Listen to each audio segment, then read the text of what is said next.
Tonight's big stories. It turns out the El Nino phenomenon is much more likely to develop sooner than later. Pag-asa has raised an El Nino alert, noting that the likelihood of the phenomenon hitting the Philippines between June to August has climbed to 80%. Pag-asa weather specialist Obet Badrino joins us live later in the show to give us the latest on their projections. U.S. President Joe Biden and President Bongbong Marcos met at the White House earlier today, where the two countries, or the two presidents of both countries, reaffirmed their decades-old security alliance amid pressure from China. How will this agreement affect current tensions in the waters around the Philippines? We'll discuss that later with political science professor Renato De Castro. And it was quite the night for the Metropolitan Museum of Art in New York as celebrities and artists dressed to the nines to honor the late fashion icon Karl Lagerfeld in this year's Met Gala. We'll play Fashion Police as we take a look at some of the outfits and tributes. Welcome to the show. I'm Gretchen Ho. I'm Chicky Verhel. And I'm Sean Yao. Well, we're kicking off the newscast with an announcement from Pag-asa, ladies, that the El Nino phenomenon looks like it's going to come earlier than expected, with an 80% probability for that to hit by next month at the earliest or by August. Pero ngayon pa lang, ramdam na sa labas, napakainit ng panahon. Considering na we have been, I think, 3 years of La Nina. So, paano pa pag El Nino? Get ready. Labas ang mga paypay. So, back to this alert, no? This El Nino alert from Pag-asa. Gretch, ano ba ang projections ng Pag-asa? Well, it was earlier projected by the State Weather Bureau to initially hit us by the third quarter, that's July to September. But now their projections show that the El Nino phenomenon will likely happen sooner than later, possibly as early as June. And this dry spell is expected to persist until the first quarter of next year. Just as you mentioned, we were in La Nina during the pandemic.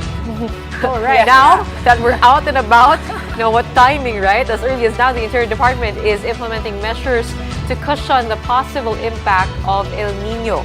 Now, under a memorandum circular, the ALG Chief Benhur Abalos directed local governments to pass their own ordinances to conserve water resources and to allow water concessionaires to conduct emergency leak repairs.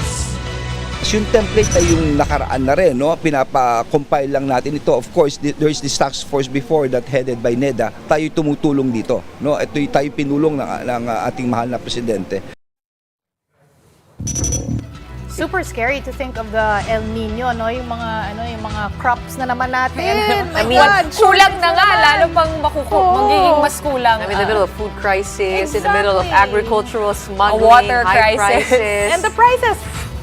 That's right, that's Pag right. nagka-shortage na Pati naman. power, di ba? Ibang probinsya nga ngayon nagsasuffer ng power crisis, walang kuryente, ang init na. Paano pa pag tumama na I ang mean, El Nino? having the El Nino phenomenon happen earlier by next month, A month does earlier. that mean kailangan na tayo mag-imbak ng tubig ngayon pa lang? Huwag naman, baka magka-dengue problem naman tayo. Kawawa Yun naman pa, we tayo. also have to manage that, right?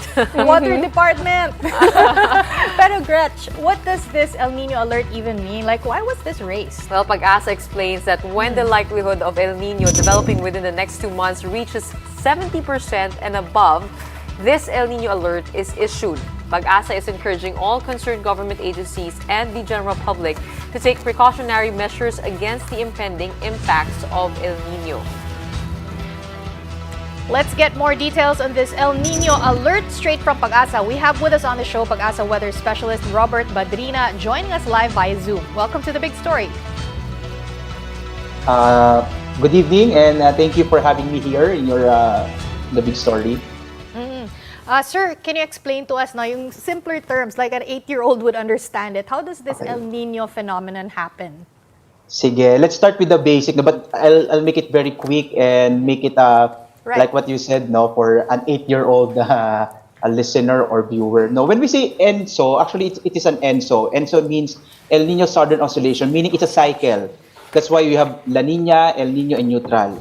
Its basis is the sea surface temperature around the central and eastern Pacific. So basically, we are monitoring the temperature in the sea surface temperature in the central and eastern Pacific. So when the temperature is greater than the normal, around maybe zero 0.4, greater than 0.5 degrees Celsius, that's the time that we have the El Nino. If it's lower, that's the time we have La Nina. If it's in between, that's the time we have the neutral. So, wag tayo malilito, no? It doesn't mean na kapag El Nino agad. Of course, that's the effect. But yung technical definition po ng El Nino is it is the unusual warming or cooling of the sea surface temperature in the central and eastern Pacific. Right, Sir Obet, no, nabasa ko kanina yung inyong alert. Ang sinasabi doon, the area that will be most affected is Mindanao. Can you explain to us why Mindanao and anong mangyayari naman? What should Luzon and Visayas expect? Actually, thank you for that question, no? Because we need to give emphasis or provide emphasis why Mindanao. When we say El Nino, actually, we're also receiving some questions here in the Weather Forecasting Center. Will it affect also the temperature, particularly in the coming months? But actually, we are more concerned on the amount of precipitation, whether it's above normal, below normal, or just normal. So the problem with Mindanao in the coming months, probably we are expecting a below normal rainfall. When you say below normal, it doesn't mean that there will be no rainfall. So I need to clarify that, no? There will still be rainfall, that Mindanao will still receive a certain amount of rainfall, but it's below than the average. Now, when we go to Luzon, actually, this is something that I would like to share with you. In 2010, when we had the strong La Nina, El Nino rather, that's the time around 2000 and 2010, that's the time that Ondoy happened. So this is something that we need also to prepare. It doesn't mean that we say that it is El Nino, there will be no precipitation. Actually, based on the recent trends, kapag pupapunta tayo sa El Nino, itong area ng Luzon, particularly the western section of Luzon, these are the areas affected by habagat. We experience, for example, here in Metro Manila, areas in Central Luzon and Ilocos region, we experience above average rainfall. That's why yung ating main focus po talaga ngayon is Visayas and Mindanao, because it's the area that will experience below normal precipitation. Of course, we know that Mindanao, they have crops, mga pananim, so yun yung maaring maapektuhan. At yun yung kailangan natin paghandaan. Sir, bakit po napaaga kaya itong El Nino ng dapat July to September, but ngayon June na inaasahan? Well, when we talk about science, ma'am, there are many uncertainties. That's the reason why we keep on giving updates. Like for example, as a weather forecaster, and when we monitor typhoon, we give 3-hourly update because things may change. So when we look at the science of meteorology, there are many uncertainties. That's why we need to have as much as possible as many updates as we can. But so you're that's also the predicting reason that this po, will last until the first quarter of next year. Is that just how long we have to prepare for the effects of El Nino? Yes, ma'am. Yes, ma'am Gretchen. No, that's what we're expecting as of now. And actually, we're also expecting around weak to moderate effect of El Nino. Sir Obet, quickly lang, no? May babalikan lang ako sa sinabi mo kanina. Ang sinabi mo is to clarify na when we talk about El Nino, we talk about precipitation or rainfall. Not per se temperature. So syempre, takot na takot kami dito na iinit pa lalo. But how does that interplay? Kasi sa ngayon pa lang, tumatama na ngayong heat index natin sa 50 degrees Celsius, lalo na pag weekend. So paano pa pag tumama na yung El Nino? Yes, ma'am. Siguro, mas i-clarify ko pa po yun, no? Meron ding effect siya sa temperature because everything naman po, kasi pag nagkakaroon po tayo ng mga changes, let's say, pag na El Nino po kasi, pag nagkakaroon po tayo ng El Nino, nagiging mas mainit kaysa sa normal yung ating Eastern and Central Pacific, magbabago po yung easterlies. Yung easterlies po ito yung hangin nagbumula sa karagatang Pasipiko, pwedeng medyo humina siya. Kasi nga, ang tendency, yung warm air natin nandito na sa other side. So, ang tendency po, kaya yun yung isa sa mga dahilan ba't bumababa yung precipitation. In a sense, pwede nating masabi na maapektuhan niya rin yung temperature, pero mas ang impact kasi natin na tinitingnan ay doon po sa precipitation. Particularly, we are moving towards what we're saying, June, July, August po possible na magsimula yung ibig sabihin po kasi nung magsimula yung El Nino phenomenon, ibig sabihin mas tataas kaysa sa normal yung temperature dito sa may Central and Eastern Pacific. Now, when we say po na pwede itong tumagal hanggang January, po pwede po yung impact niya. So, ma'am, we're talking about also the impact or the effect of El Nino. So, we need to clarify po yun. That's why I started with what is ENSO, which is that's the unusual warming of the sea surface temperature. which will have an impact. So effect na po itong pinag-uusapan natin, effect on the precipitation here in our country. Malinaw na malinaw po. Maraming salamat sa inyong oras. Siya po si Pag-asa Weather Specialist Obet Badrina. For sure, with the coming El Nino, our food supply will be affected, and it's a bit of good timing, as a Senate panel today said it wants stiffer penalties against smugglers of agricultural products. Data from the Department of Justice showed that out of the 150 agriculture smuggling cases they've received since 2016, around half have been dismissed while only 9 managed to make it to court and are still pending.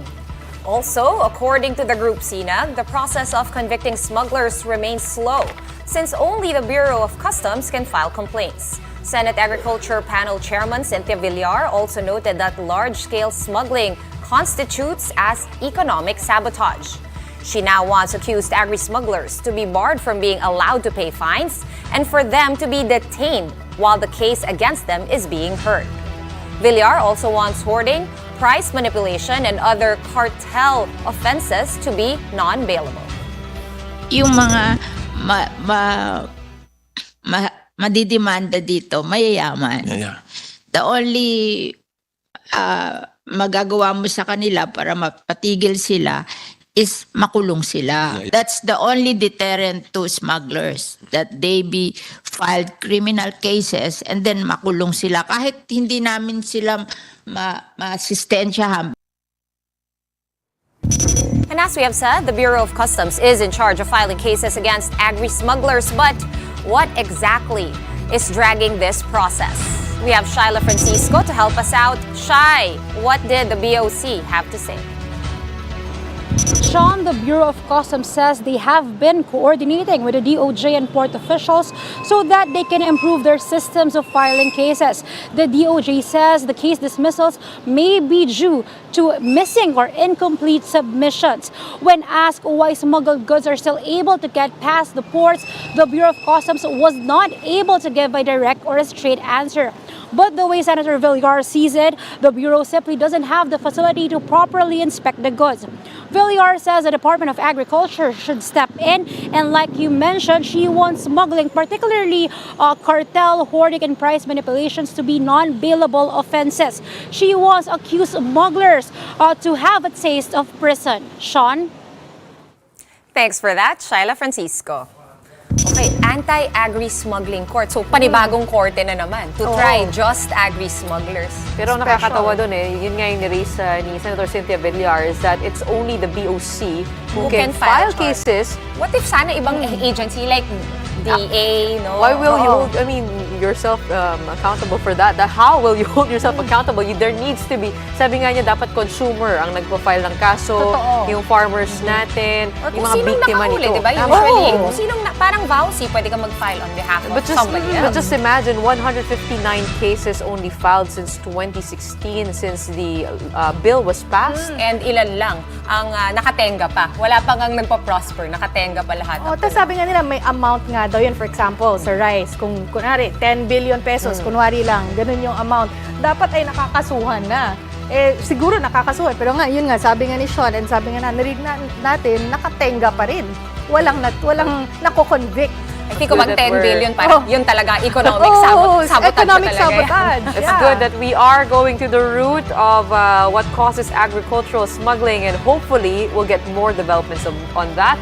Up next, President Joe Biden welcomed President Bongbong Marcos to the White House as part of continued efforts to strengthen security and economic relations in the region. We'll look into that and more when the big story returns. Keep it here on One News.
watching the big story here on One News.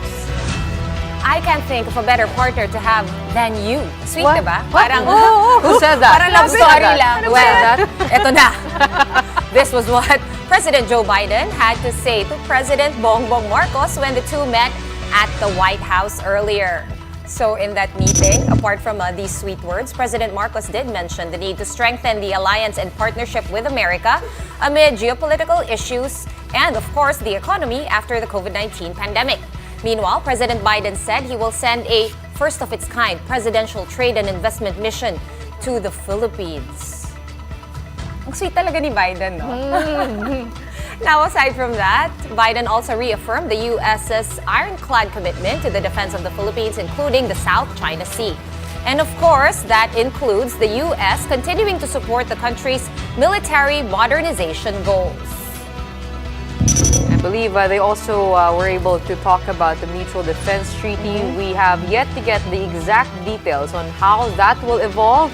But kanina sinasabi ni Mase na pag-usapan yon at yun yung isa sa mga inaabangan dahil President Bongbong Marcos was really purposive with his visit and he was mentioning that this is what we need to look into.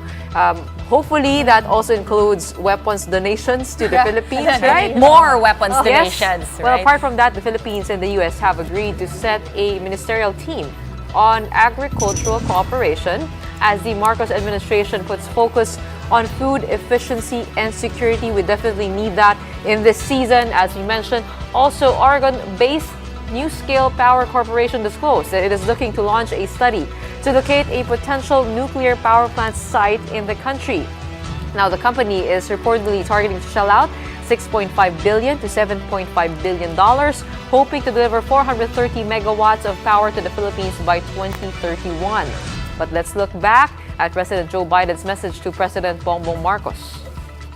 You know, when we met in New York last year, you told me that a strong alliance has to continue, quote, and this is your phrase, to evolve as we face the challenges of this new century. And we are facing new challenges, and I can't think of any better partner to have than you. As you guys know, President Bongbong Marcos is known for visiting the Filipino community in whatever country he visits. Alam ko, ginawa rin niya ito in Washington. No? Let's bring in mobile journalist Julie Baiza to give us the details. Julie. Chiki, that's right. The president was able to meet with the Filipino community here in Washington. However, even here in America, the president was not able to escape protesters. But despite this, the president continued to address the Filipino community. In his speech, Marcos called on Filipinos in America to help the tourism industry in the Philippines. The president also hopes that many Filipinos who are abroad will choose to retire in the Philippines. Chiki? Thank you for those updates. That was mobile journalist Julie Baiza reporting to us from Washington, D.C. Let's try to go a little deeper into President Bongbong Marcos' meeting with U.S. President Joe Biden. We have with us live via Zoom DLSU Political Science Professor Renato De Castro. Prof, good evening and welcome again to The Big Story. First question, Prof. Itong statement, medyo sweet nga. How big was this? The statement of Joe Biden to President Bongbong Marcos. What do you read into that? Well, it's not new. The idea of an ironclad commitment. I heard it from President Barack Obama when he came here in April 2014. What is important, of course, is the context. The fact that for two reasons. Number one, of course, we are all aware in that last 6 years, we had a president who simply has a very cynical and, of course, skeptical view regarding the alliance. And that's no less, of course, than former President Rodrigo Duterte. He never visited Washington, D.C. He had always shown the fact that he has, disdain towards the United States in general. And, of course, the fact that he's always been cynical with the alliance. To the point, of course, that he declared in his policy speech that he wants to separate from the United States and gravitate towards China. That's the first context. And of course, the other context is the fact that we are now faced with two major geopolitical, geostrategic challenges. You have, of course, what's happening in the West Philippine Sea, South China Sea, when we see, of course, Chinese aggressive action to assert its maritime expansion. Then at the same time, north of our country, of course, we have the brewing tension between China and, of course, its renegade province or self-governing island of Taiwan.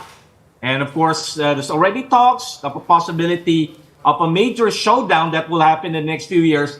And of course, it will affect us whether we like it or not. So that's the situation right now. But sir, it's one thing to say it and it's another to deliver. Given the pledges made by the U.S., they've made pledges in clean energy, environmental protection. But how about military provisions? Are you happy with what the president has brought home so far? Ano ba yung mga, kumbaga, pag nililigawan ka, di ba? Those equipment are, convenient, but in the long run, of course, whatever equipment, defense equipment we have to procure or, of course, incorporate in our modernization program should be the responsibility of the Filipino people. That's one point I always raise. Alliances are, of course, a matter of convenience, but in the long run, protecting our country, protecting our interests is a responsibility of the Filipino people. So that's my take. Good, we're getting this equipment, but we also have to factor in the long run, if push comes to shove, we have nobody to rely but on ourselves and, of course, the armed forces of the Philippines. Sir, So that's my point there. So it means basically that we should have a whole nation approach in how to have to look at our security. That, the United States will not always be here in the region. And this is what the Chinese are always telling us. So we have to rely on ourselves and other security partners who are, of course, here in the Philippines. I'm referring, of course, to Japan, to South Korea, to a certain degree, Australia. So aside, of course, from strengthening our alliance with the United States, we also have to look into our neighborhood. And of course, we also have ASEAN. But I have to emphasize, ASEAN is not an alliance. It's a regional security organization, but it's not an alliance. Okay. So we have to look in terms of, not simply relying or putting all our eggs in one basket. You have mentioned the word region a couple of times just recently, President Bongbong Marcos actually said our role here in the Indo-Pacific region is to promote peace. Do we actually have the influence or the power to attain this goal? Yeah, we have. Number one, we are a middle power. We don't have that military capability. But of course, our country is a middle-sized power. Then, of course, our population. We have Filipinos working all over the world. So these are something that we would have to utilize.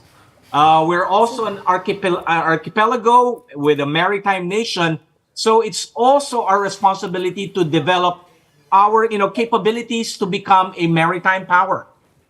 So we have that advantage. And of course, at this point in time, given our strategic location, we are a sort of a balancer in this regard. Thank you so much again, as usual, for your insights and for joining us tonight, DLSU Political Science Professor Renato De Castro. After this break, it is not a Met Gala without some crazy and over-the-top costumes and outfits from celebrities. This year, there was even a surprise red carpet guest. We'll look into that when the big story returns. Keep it here on One News.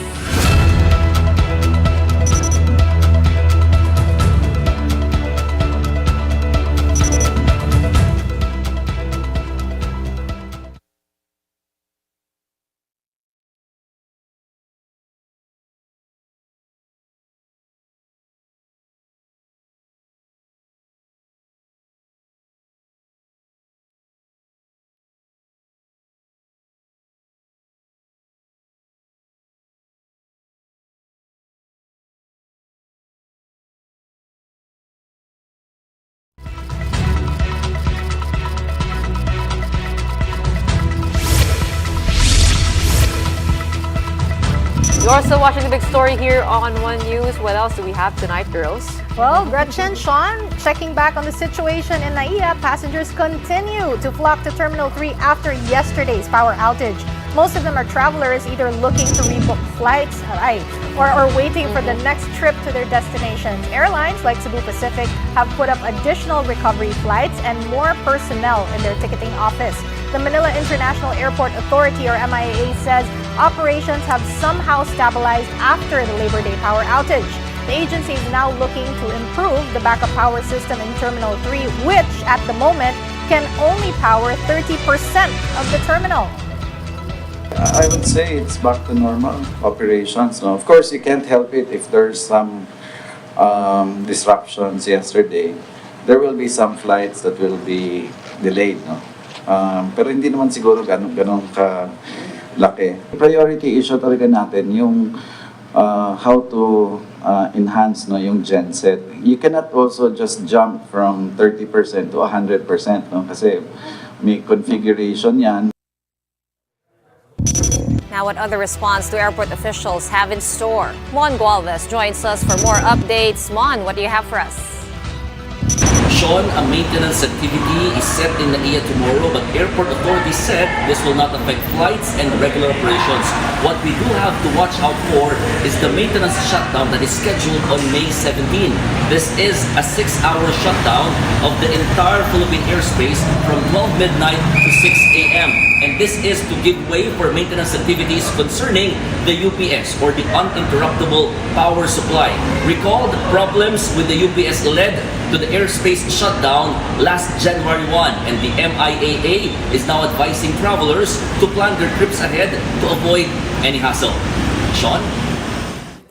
So very quickly, May 17, if you've got some trips, better look into maybe changing your plans. Now, ladies, the fun part. Celebrities gathered to celebrate the legacy of fashion icon Karl Lagerfeld, in this year's Met Gala. Blackpink superstar Jennie Kim made her Met debut in a black and white Chanel mini dress. Other Asian powerhouses were also in attendance. The Glory star Song Hye Kyo walked the red carpet in a satin Fendi ensemble or ensemble, kung gusto niyo maging French, fresh off her Bake Asians Fan rule. Awards Michelle win. Yeoh. Diba? Ang ganda. Oscar Best Actress Michelle Yeoh also stunned in a tuxedo-style gown. But of course, let's get to the fun part. The Asians looked really, really proper, but the event will not be complete without some very outrageous looks. Who you're seeing, the highlight of the gala, Jared Leto showing up as Choupette, who is Karl Lagerfeld's cat. But this rapper, Doja Cat, she just completely outdid Jared Leto. She honored Choupette in a feline-inspired outfit. She even had her face. Very sexy. Yeah, her face. Yes. And she kept meowing in interviews. Here, let's listen to her talking to Vogue about her look. Wait, so who made it? Wow. Okay, so something a little different. So, what was your inspiration for tonight? Be honest with me and go into detail.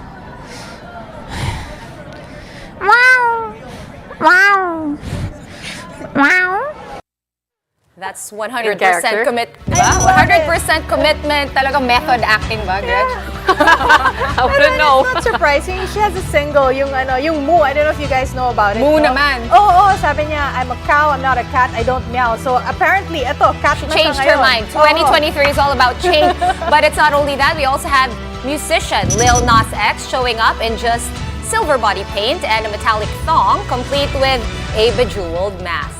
Very brave. And of course, always on the best dress list. Yes, guys, that's Rihanna, pregnant Rihanna, fashionably late as usual in her white floral cape and Valentino gown. So that white flower, those white flowers that you keep seeing everywhere, it's kind of the logo of Chanel, which I think was the last house where Karl Lagerfeld was. Yeah. And here's actor Jeremy Pope bringing in some drama with his 30-foot Balmain cape with a Karl Lagerfeld design. And here's the best part. There was also an invited guest, or uninvited guest maybe, that managed to steal the show. A cockroach walking the red carpet, complete with photo ops. The night didn't last long for the little bug, though, after it was later stepped on by guests. I think kaya natin gayahin yun, ano? Yung ipis kaya. Pero yung For sure. freak out ng mga tao, nakakatawa eh. Parang di sila sanay makakita ng ipis. What are you going to wear? Are you going to wear a cat or a dog? I think I'd rather go as a dog and go. Tingnan natin kung magagaya natin. Okay, tama na to. That's very fun. Yes, Very that's fun it. edition of the Met Gala. Super. Guys, we are One News, all sides, all the time. Thank you very much. This is The Big Story. Have a good night.